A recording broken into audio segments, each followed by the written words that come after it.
Una agricultura que proteja el suelo y el medio ambiente. ¿Es eso posible? Agrónomos suizos se dedican a esto en un experimento a largo plazo. No existen grandes calamidades. No se producen apariciones masivas de plagas, ni se producen apariciones masivas de malezas. En el suelo viven miles de millones de organismos beneficiosos.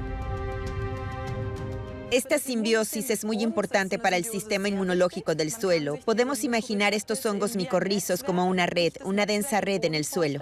Sin embargo, la mayor parte de nuestros suelos están enfermos, ya que durante décadas la agricultura industrial ha estado utilizando pesticidas altamente tóxicos para maximizar las cosechas.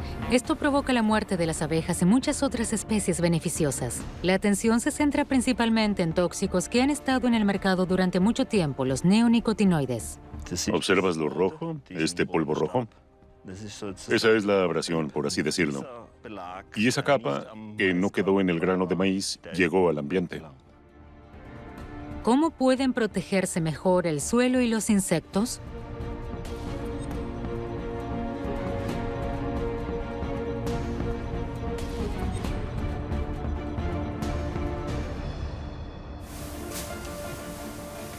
Sepp Braun gestiona su granja en Frisinga, en la Alta Baviera, de forma ecológica. Sus 22 reses viven de una manera apropiada para su especie y solo reciben la mejor alimentación. El heno contiene también hierbas como llantén, milenrama y salvia. Por un lado, esto es realmente medicina para las vacas. Por otro lado, pueden imaginarse que esa leche tiene un sabor diferente a que si solo las alimentara con maíz, soja y esas tonterías. Con esta nutrición saludable de las vacas, con este heno tan rico en especies, tengo vacas saludables, estiércol saludable. Otra vez, un suelo saludable y finalmente plantas saludables y, por ende, personas saludables. Hasta 1988, el propio Sepp Braun usaba también pesticidas y fertilizaba sus campos con fertilizantes minerales. El desastre de Chernobyl y la construcción del nuevo aeropuerto de Múnich le hicieron replantearse las cosas. Hoy sabe que en un puñado de suelo hay más organismos que personas sobre la Tierra. Para mí, el suelo es realmente un ser vivo que realmente puede compararse con nuestras plantas, con nuestros animales o incluso con nuestros semejantes. Por eso lo trato con mucho cuidado. En el suelo existe un reino de pequeños organismos microscópicos. La mayoría de ellos tiene una sola misión: descomponer materiales muertos como hojas, raíces o incluso animales muertos. El suelo es como un enorme estómago que lo digiere todo. Cochinillas y colémbolos deshacen trozos más grandes. Nematodos y organismos unicelulares se ocupan de los más pequeños. Las bacterias y los hongos colonizan el material. Las lombrices comen, cavan galerías, fertilizan y airean el suelo. De este modo se produce un humus particularmente fértil que contiene minerales y nutrientes importantes para el crecimiento de las plantas. En Alemania, alrededor del 10% de la tierra productiva se cultiva de acuerdo con estándares ecológicos como aquí. El resto son principalmente monocultivos. Los suelos suelen estar empobrecidos. Las plantas son vulnerables, por lo que deben ser protegidas de plagas con pesticidas. Estos medios serían seguros, dicen los fabricantes.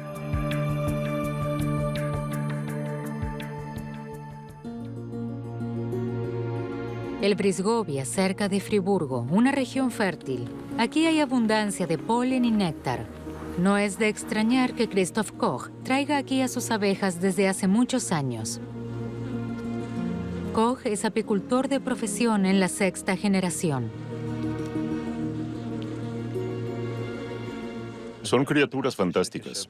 Cada una de estas abejas sabe lo que tiene que hacer. Hay que imaginárselo. Allí dentro está completamente oscuro y construyen un panal tan preciso. Es preciso al milímetro. Animales tan pequeños. Cada una sabe lo que tiene que hacer. Ninguna se queja. Bailan de la alegría cuando pueden recolectar miel, es decir, cuando trabajan. Las abejas son tan modestas. Este apicultor prácticamente nunca tuvo problemas con los pesticidas hasta ese día de primavera de 2008, cuando apareció una nueva plaga en el Valle del Rin. Amenazaba los enormes campos de maíz. Para salvar la cosecha, las autoridades permitieron el uso intensivo de un nuevo insecticida, los neonicotinoides. Un productor de maíz conducía frente a mí para sembrar su maíz. Y de un momento a otro las abejas dejaron de volar. Hacía un buen tiempo, volaban normalmente, todo era maravilloso. Y a medida que el insecticida dejaba su huella, se detuvieron. Las abejas dejaron de volar.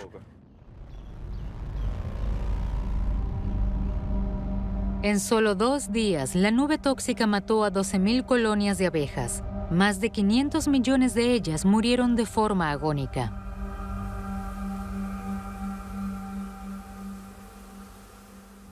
Ese fue el envenenamiento de abejas más grande del mundo a causa de una aplicación legal desde que se practica la protección de las abejas.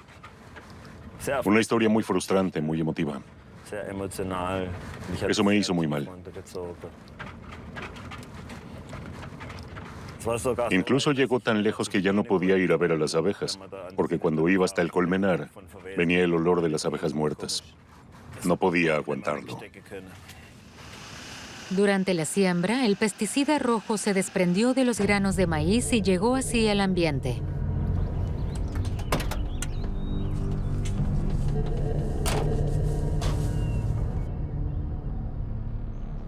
¿Y eso también fue sembrado? Estos son los granos de maíz tratados con el insecticida.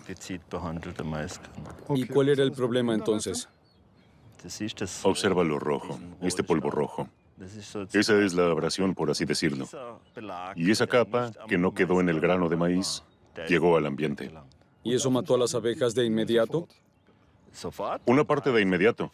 Las abejas que volaron por esa niebla murieron de inmediato. Lo más grave fue que el polvo llegó también al polen, es decir, a plantas con flores. Y las abejas recogieron entonces polen contaminado. Pese a ello, este método de siembra fue considerado revolucionario en términos de aplicación cuidadosa de pesticidas, ya que el veneno no fue rociado, sino que por lo general la semilla era cubierta con él. Los insecticidas se adhieren a los granos y estos son colocados en el suelo por máquinas. Los neonicotinoides actúan entonces desde la raíz hasta el tallo. De este modo, las plantas son inmunes a las plagas en el suelo y en el campo. Sin embargo, algo salió mal. El Ministerio de Agricultura responsable debía esclarecer la muerte de las abejas. Para asombro de los apicultores, señaló a las sembradoras como la principal causa. Esta fue también la opinión del fabricante de pesticidas, Bayer. Asombrosamente, pese a ello, los neonicotinoides fueron prohibidos en Alemania, pero solo para el tratamiento del maíz. Bayer les ofreció a los apicultores una ayuda de emergencia de 2,2 millones de euros, pero solo con una condición. A cambio, cedió todas las reclamaciones existentes o futuras de indemnización por daños y perjuicios al Estado de Baden-Württemberg. La parte investigadora, el Estado de Baden-Württemberg, se convertiría al parecer en el intermediario. También fue extraño que la ayuda de emergencia de Bayer se presentara a través del ministerio. El estado de Baden-Württemberg y Bayer querían librarse de la responsabilidad. Por supuesto, fue presentada como una ayuda apícola de emergencia. El chiste fue que se presionó tanto por un procesamiento rápido que en realidad, si no hubiésemos tenido ningún envenenamiento, habríamos recibido nuestro dinero mucho más tarde. Muchos apicultores aceptaron la compensación. Para Bayer, la prohibición de su aplicación en el cultivo de maíz era manejable porque los insecticidas todavía se usaban en muchos otros cultivos. Tan solo en Alemania, entre 1992 y 2017, se vendieron alrededor de 3.700 toneladas del ingrediente activo. Bayer y otros fabricantes como Syngenta proveen de estos insecticidas a más de 100 países. Ganan miles de millones de euros. Los científicos acusan a los productores de obtener sus ganancias a expensas del medio ambiente. Y es que los estudios demuestran que los neonicotinoides no solo matan las plagas. El neerlandés Henk Tennekes investigó esto durante años. Su conclusión: nunca ha existido un insecticida más peligroso. Las abejas serían solo un síntoma, todo el entorno se ve afectado. Nos encontramos con Henk Tennekes en un centro de rehabilitación. Aunque tiene neumonía, se toma tiempo para nosotros. Los neonicotinoides son solubles en agua y relativamente filtrables en el suelo y, por lo tanto, cuando llueve llegan fácilmente a las aguas subterráneas y superficiales. De este modo, se extienden por todo el medio ambiente y también son absorbidos por las plantas silvestres a través de las raíces. Y eso lleva a que en realidad todo el entorno sea tóxico para los insectos. Y se puede suponer que esto producirá una extinción de insectos. Y si desaparecen los insectos, colapsa el sistema. Y por eso se trata de un Armagedón ecológico. Estamos destruyendo toda la naturaleza. Henk Tennekes está convencido. Los neonicotinoides son la principal razón de la extinción mundial de insectos. También de que son responsables de la muerte de aves, reptiles y anfibios a través de la cadena alimentaria. Y hay indicios de que también nos hacen daño a los seres humanos. Entonces, ¿por qué se venden estos insecticidas? Al menos la UE desde 2018 le ha retirado la autorización a 3 de 5 neonicotinoides por el bien de las abejas. Pero Francia ya en 1999 había prohibido un producto con estos tóxicos. ¿Por qué actuaron de manera mucho más temprana las autoridades francesas? Pero antes surge otra pregunta. Si estos pesticidas causan tanto daño sobre el suelo, ¿qué impacto tienen sobre la vida en y por debajo de la capa de cultivo? ¿En las lombrices, los ciempiés y los demás descomponedores? De hecho, hay pocos estudios sobre cómo afectan los pesticidas a la vida en el suelo. Aquí en el Instituto de Investigación para la Agricultura Orgánica en Frick, algunos campos se cultivan de manera convencional y otros de manera orgánica. Y esto desde hace más de 40 años, un proyecto único a nivel mundial. En ningún otro lugar se tienen conocimientos sobre el desarrollo de los suelos, la biodiversidad y las cosechas durante un periodo de tiempo tan largo. Aquí, del lado derecho, tenemos un campo orgánico. Y es interesante echarle un vistazo a la estructura de este suelo. También podemos perforar y ver cómo está compuesto este suelo.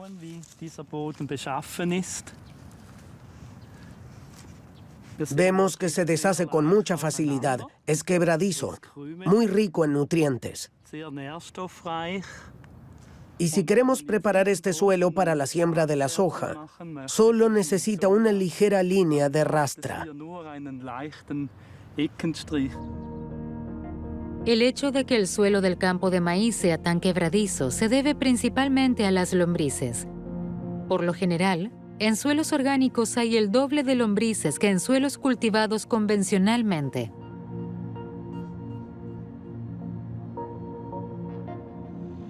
Frente al mismo campo, otro usado solo para cultivo intensivo, con pesticidas y fertilizantes minerales. Aquí viven muchos menos organismos que revuelvan la tierra. Se necesita mucha más fuerza. El suelo es más compacto. Tengo que ver que la pala no se doble. Eso significa que en general se necesita mucho más esfuerzo para arar, para preparar el suelo para la siembra. Lo que vemos aquí es crecimiento de algas, porque el agua no puede filtrarse. Y un suelo así es más propenso a la erosión superficial. Como consecuencia, los suelos convencionales se secan más rápido en las sequías y con lluvias intensas pueden absorber menos agua.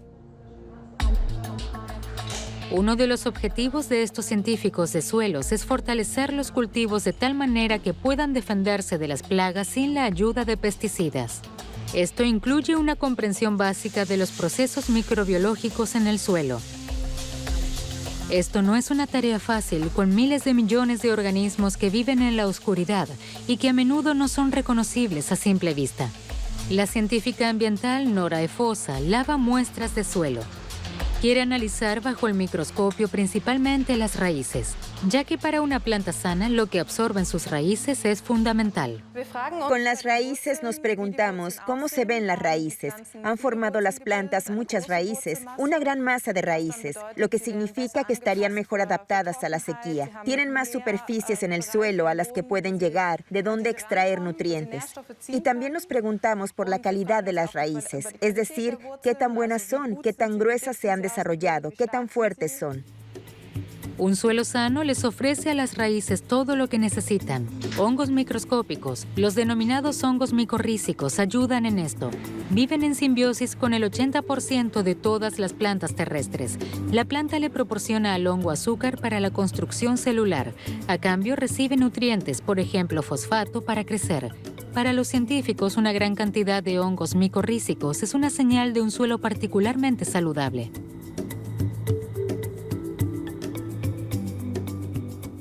Esta simbiosis es muy importante para el sistema inmunológico del suelo. Podemos imaginar estos hongos micorrízicos como una red, una densa red en el suelo. Esto significa que las micorrizas también se encuentran parcialmente alrededor de las raíces y por lo tanto protegen las raíces de patógenos y otros organismos nocivos. Cualquier perturbación externa, por ejemplo, al arar la tierra muy profundamente o al usar pesticidas, perjudica la red de hongos y puede destruir la cooperación con las plantas. Solo se conoce alrededor del 10% de los organismos que viven en el suelo. Sin embargo, este conocimiento ya se está utilizando en la agricultura ecológica. No existen grandes calamidades, no se producen apariciones masivas de plagas, ni se producen apariciones masivas de malezas. Eso también demuestra que la agricultura orgánica es muy sustentable. Y por supuesto que el estímulo de la biodiversidad es un resultado importante. Estimula la fertilidad del suelo.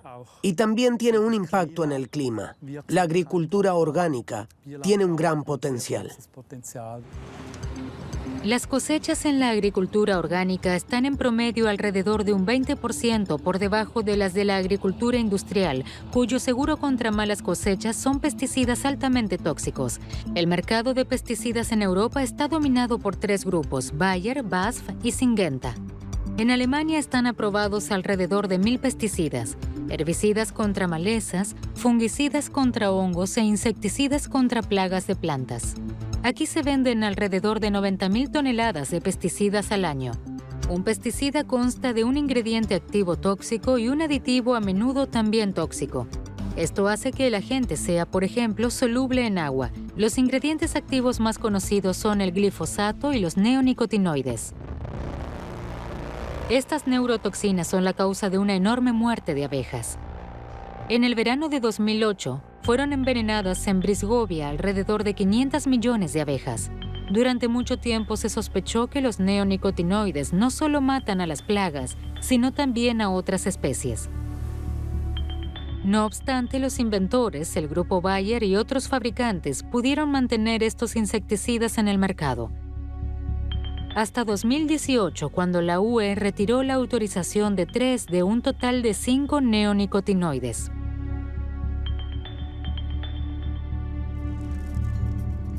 En París nos encontramos con el toxicólogo Jean-Marc Bonmatin y el apicultor Henri Clement, que tuvieron un rol importante en la prohibición en Francia de los primeros neonicotinoides en 1999.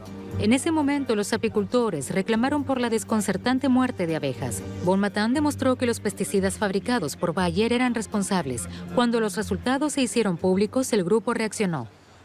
Bayer rápidamente intentó presionarnos a los apicultores para silenciarnos porque habíamos estorbado. Bayer me arrastró al juzgado de Mende, denunciando difamación. Y eso que no produzco miel de girasol ni de colza.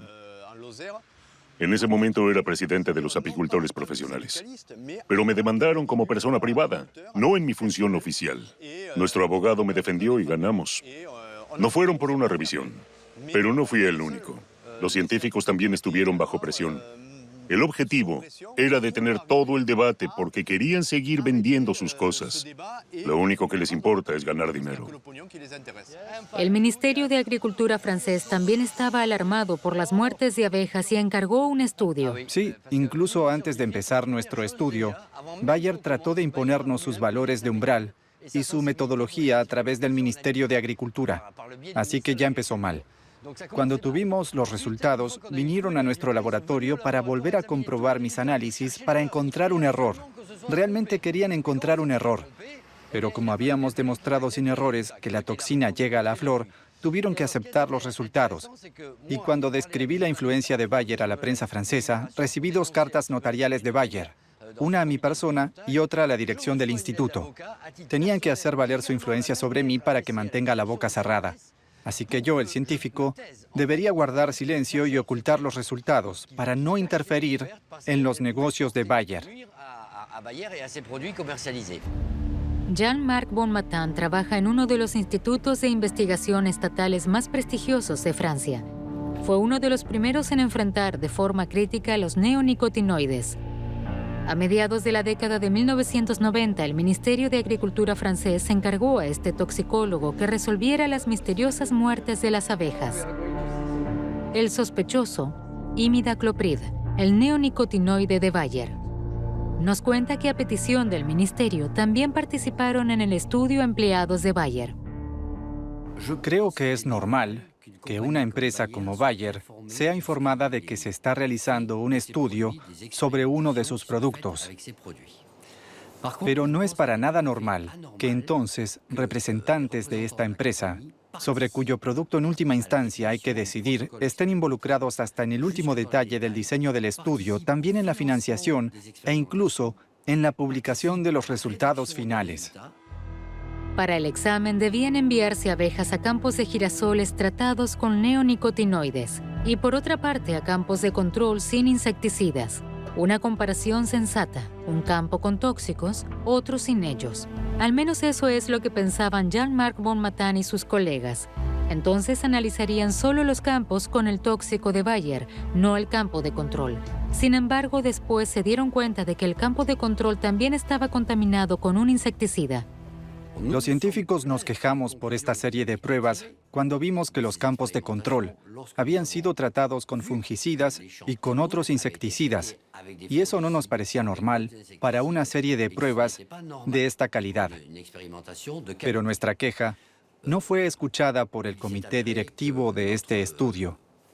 En cambio, los resultados de este estudio comparativo, que ahora sabemos que no tiene ningún valor, fueron presentados como evidencia de que el imidacloprid es inofensivo para las abejas. Ante la opinión pública, estos tóxicos repentinamente estaban más allá de toda sospecha. Inicialmente estaba descartada cualquier prohibición. El instituto de Jean-Marc Bonmatin realizó sus propios estudios a pedido de los apicultores, esta vez sin Bayer y con resultados inequívocos. Posteriormente, pudimos demostrar que el maíz, los girasoles, el polen, el néctar, el agua, todo lo que afectaba a las abejas estaba contaminado y que las dosis que se podían encontrar al aire libre eran tan altas que eran suficientes para provocar la muerte en las abejas o al menos efectos severos a largo plazo. En 1999, Francia retiró su aprobación a los neonicotinoides, pero inicialmente solo para girasoles. Eso no era suficiente para los apicultores. Su objetivo, la prohibición de todos los neonicotinoides. Reunieron dinero y contrataron a un abogado de París. Desde entonces, Bernard Faux ha estado litigando contra los fabricantes, entre ellos también Bayer. Para ello, también acude al más alto tribunal administrativo, el Conseil d'État. Faux reveló cuán hábilmente aprovechan los fabricantes las debilidades de las autoridades reguladoras para llevar sus productos al mercado. En las directivas europeas existe algo llamado cociente de daños. Y si se supera este cociente de daños, el fabricante tiene la obligación de realizar una prueba de campo en condiciones reales para demostrar la inocuidad de un producto. Y habíamos descubierto que esta prueba de control, que habría sido obligatoria para su aprobación, no se había realizado. Nos dimos cuenta de que si se hubiesen realizado los controles exigidos por la directiva europea en estos productos, no deberían haber sido aprobados. También fue gracias a la tenacidad de este abogado que Francia se convirtió en 2020 en el primer país del mundo en prohibir todos los neonicotinoides a campo abierto. ¿Y en Alemania?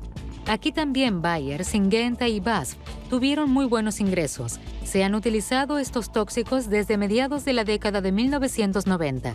Los descubrimientos de Francia no alarmaron a las autoridades alemanas, aunque aquí también los apicultores se quejaron de pérdidas inexplicablemente elevadas de sus abejas. Nos encontramos con Walter Haefecker, presidente de la Asociación Europea de Apicultores Profesionales. En 2004 inicialmente dieron un suspiro de alivio cuando se suponía que un estudio en Alemania aclararía la pérdida de abejas. Sin embargo, pronto surgió una sospecha.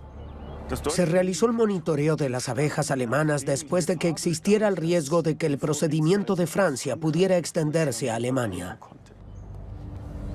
En el estudio también participaron Bayer y Syngenta. El jefe de apicultores pronto se dio cuenta de que algo andaba mal. Sobre todo, el diseño del estudio habría sido deficiente. A cambio, se presentó como culpable a un insecto. Cada año se presentaba un informe y todos los años la prensa daba a conocer esas documentaciones. El ácaro varroa es terrible. Desafortunadamente no podemos encontrar nada en los pesticidas. En realidad eso funcionaba a la perfección. Por supuesto que criticábamos cada vez más la forma en que está estructurado todo el proyecto. Que ni siquiera se pudiera encontrar una relación con la metodología, incluso si existiese. Los neonicotinoides no están relacionados con la muerte de las abejas. Este supuesto resultado dominó la opinión pública hasta la extinción masiva de Brisgovia. Los apicultores estaban indignados, pues el estudio también fue financiado íntegramente por la industria con €500,000. Si le echamos un vistazo a la financiación del proyecto, hay una explicación bastante obvia. Quien paga, compra. El dinero para el monitoreo de las abejas alemanas provino en mayor o menor medida exclusivamente de los fabricantes de pesticidas. Los apicultores profesionales abandonaron el proyecto en señal de protesta. Otros estudios reafirmaron la sospecha de que los neonicotinoides posiblemente también podrían dañar a otros seres vivos. En el Jardín Botánico de Múnich nos encontramos con Francisco Sánchez Bayo. Este toxicólogo ha venido desde Australia. Ha causado sensación en todo el mundo con un gran estudio sobre la mortalidad de insectos. Los resultados son alarmantes. ¿A qué conclusión llegó cuando publicó el estudio en la primavera? El estudio se realizó en todo el mundo, es decir, principalmente en Europa, en Estados Unidos, pero también en países como Brasil y Japón. El resultado es que el 40% de los insectos están amenazados y de estos, un tercio están particularmente muy afectados y amenazados de extinción. Para él también está claro, los neonicotinoides desempeñan un papel crucial en esto. Sin embargo, los tóxicos no solo matan a los insectos, sino que también causan un gran daño a ecosistemas enteros. Sánchez Bayo probó esto en Japón entre 2002 y 2004 en campos de arroz de regadío. En estos ecosistemas viven también pulgas de agua, cangrejos y una particular especie de pescado. Un día, los productores de arroz se dieron cuenta de que aparte de las pulgas de agua, muchos otros animales, especialmente los cangrejos de río, estaban muertos. Se encargó a un laboratorio de la Universidad de Chiba investigar el incidente. Rápidamente cayeron bajo sospecha los mismos neonicotinoides que habían matado a las abejas en Francia. Observamos algo muy extraño durante nuestra investigación. Después de entrar en contacto con los neonicotinoides, los peces medaca repentinamente se contaminaron en un 100% con parásitos. Lo explicamos con el hecho de que el imidacloprid, es decir, el neonicotinoide, debilita el sistema inmunológico. Se vieron afectadas todas las especies excepto las pulgas de agua. Eso fue lo extraño. Las pulgas de agua fueron una excepción. Es lamentable que fueran utilizados como animales de referencia para la autorización, como evidencia de que este insecticida es seguro para el medio ambiente. Pero fueron una excepción absoluta. La toxina mató también a especies mucho más grandes. Debilitó tanto su sistema inmunológico que fueron una presa fácil para los parásitos. Así que el toxicólogo pensó que era un resultado inequívoco. Solo que no contó con un científico de Bayer que había colaborado en desarrollar los neonicotinoides. Este puso al toxicólogo bajo una gran presión. Cuando les presenté a los científicos los hallazgos de mis estudios de un año de investigación, él no podía creer los resultados. Me preguntó qué tenía planeado y le respondí que iba a publicar los resultados porque eran una novedad. Entonces, no supo qué decir. Se quedó sin habla. Me dijo, ¿realmente quieres publicarlo? Le respondí que sí, que es importante que el mundo lo sepa. Pero ellos querían ocultarlo. No querían publicar nada que pudiera perjudicar a la empresa. Francisco Sánchez Bayo cuenta que después de esto su empleador lo despidió. Publicó los resultados de todos modos. Los acontecimientos prueban que al menos un científico de Bayer sabía ya en 2004 que los neonicotinoides pueden causar daños en los ecosistemas. Esta es una de las principales razones por las que se ha visto afectada la confianza de muchas personas en la agricultura convencional. ¿No sería una buena idea que muchos más agricultores cultivaran sus suelos de forma ecológica, sostenible y sin afectar el clima? La Unión Europea también quiere repensar el modelo. En 2019, la presidenta de la Comisión Europea, Ursula von der Leyen, anunció el llamado Acuerdo Verde. Nuestro objetivo es poner en armonía la economía con nuestro planeta. Nuestra forma de producir y consumir debe estar en armonía con la naturaleza. El inicio de una revolución agrícola. La Unión Europea prevé para 2030 reducir a la mitad el uso de pesticidas y un aumento de la agricultura orgánica al 25% en todo el bloque. Para lograrlo, habría que desviar principalmente flujos de dinero, ya que los productores europeos reciben miles de millones en subvenciones del presupuesto de la UE. El problema es que la mayor parte se destina a los agricultores que tienen los campos más grandes. De los casi 58.000 millones de euros en subvenciones anuales, hasta ahora 44.000 millones de euros se han concebido puramente como subsidios a la tierra, sin requisitos ecológicos. A partir de 2023, hasta el 20% de ello estará relacionado con medidas ambientales respetuosas con el clima, los denominados esquemas ecológicos. Por lo demás, la mayor parte de los subsidios continúan apoyando la agricultura industrial, y sus efectos no son solo perceptibles por encima del suelo, ya que los pesticidas a menudo permanecen en el suelo durante mucho tiempo. En el Overland Bernés se extrae el agua subterránea que se deposita debajo de los campos. Durante muchas décadas se respetaron los valores límite para los pesticidas en el agua potable. Sin embargo, desde hace algunos años ha habido problemas con un fungicida. Para el trabajador de la planta potabilizadora, Roman Biget, esta es una situación grave. Aquí en Sealand, hasta 100.000 personas se abastecen de esta torre de agua. Y el problema con los residuos de clorotalonil afecta aquí a todos los pozos de extracción. Este pozo cumple con todos los requisitos de la legislación alimentaria, pero la distancia de flujo de 400 metros hasta el siguiente pozo es suficiente para aumentar muchas veces el valor del residuo de clorotalonil altamente concentrado. El canal de Are corre junto a los campos. El agua se filtra en el suelo por filtración de banco. En el punto de extracción directo junto al río aún no se pueden medir pesticidas. Sin embargo, en el trayecto a la torre de agua, el agua subterránea se contamina poco a poco por la agricultura. Según la Agencia de Seguridad Alimentaria, el agua potable aún puede consumirse sin inconvenientes, pero el hecho de que supere el valor máximo permitido para alimentos, lógicamente, desconcierta a la población. Además, debido a la fertilización, existe una considerable contaminación por nitratos. Como en muchas regiones de Europa, ahora se instalarán aquí costosos sistemas de depuración de varios millones de euros para depurar el agua potable. El problema es que los residuos de pesticidas filtrados finalmente se devuelven a los ríos. El daño a largo plazo está claramente en primer plano.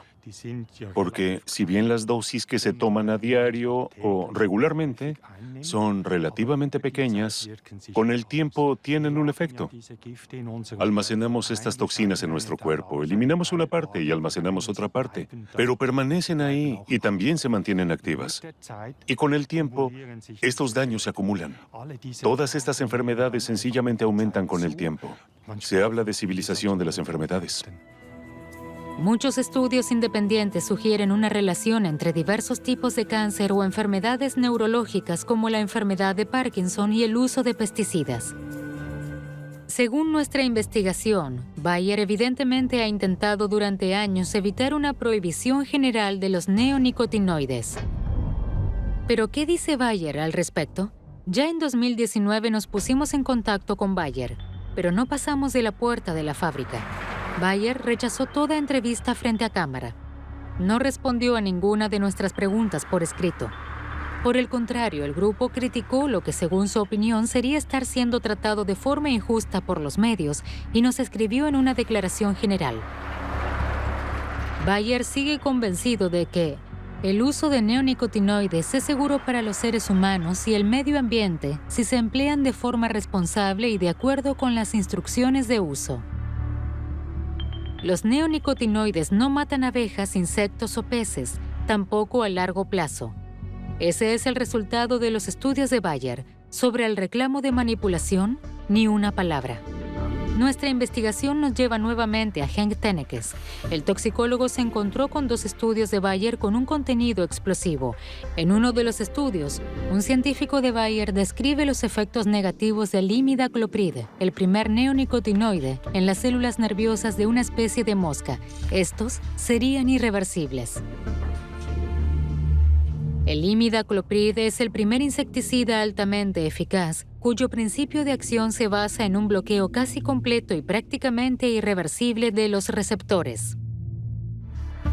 Uno de los estudios de Bayer se remonta ya a 1991, es decir, un año antes de la primera aprobación a nivel de la Unión Europea. Cuando Henk Tennekes confrontó a Bayer con sus hallazgos, recibió una respuesta asombrosa. Bayer afirma entonces que la fijación a los receptores es reversible, así que se contradicen. Sin embargo, en el caso de una fijación reversible, el efecto depende de la concentración y allí puede definirse un valor umbral. En el caso de una fijación irreversible, no es posible definir un valor umbral y, por lo tanto, conduce a un efecto aditivo. Irreversible significa que las toxinas no se descomponen en las células nerviosas. Podrían causar daños consecuentes mortales, sin importar cuán baja sea la dosis. Solo el imidacloprid tiene un volumen de ventas cercanas a los 1.000 millones de euros. Y creo que eso lo llevó a afirmar cualquier cosa solo para salvar esa sustancia. Si hubiesen pensado en las consecuencias de esta sustancia, habrían tenido que sacarla del mercado. ¿Qué opina el grupo Bayer de sus propios estudios? Se lo preguntamos, pero tampoco hizo comentarios sobre el asunto. En todo el mundo existe amplia evidencia de lo peligrosos que son en realidad los neonicotinoides. Sin embargo, las autoridades reguladoras reaccionaron solo con vacilación o ni siquiera reaccionaron. Para comprender su comportamiento, vale la pena echar un vistazo a cómo se aprueban los pesticidas en la Unión Europea. Para la aprobación en todo el bloque, el fabricante puede elegir cualquier Estado miembro. Para el primer neonicotinoide fue Francia. Entonces, no las autoridades, sino los fabricantes realizan las pruebas de su propio ingrediente activo en ese país. Las autoridades solo hacen trabajo de escritorio. En Alemania, la Oficina Federal de Protección al Consumidor y Seguridad Alimentaria está a cargo de la aprobación junto con otras 3 agencias reguladoras. Por lo tanto, para la autorización son decisivos los estudios realizados por el fabricante. Para el presidente de apicultores, Walter Hefeker, este sistema favorece la manipulación en la industria. Esto comienza con que tiene voz y voto en todos los niveles imaginables sobre cómo se diseñan las pruebas prescritas. Hasta ahora también se daba el caso de que este estudio, que encargaba o llevaba a cabo el fabricante, era su propio secreto comercial, por lo que no podía publicarse. Por lo tanto, lo que en realidad había verificado allí la autoridad de licencias no era comprensible para los de afuera. Eso también se lo hace muy fácil a la autoridad de licencias, porque en realidad nadie puede revisar las decisiones. Así que este era un juego muy cómodo entre la industria y la autoridad reguladora.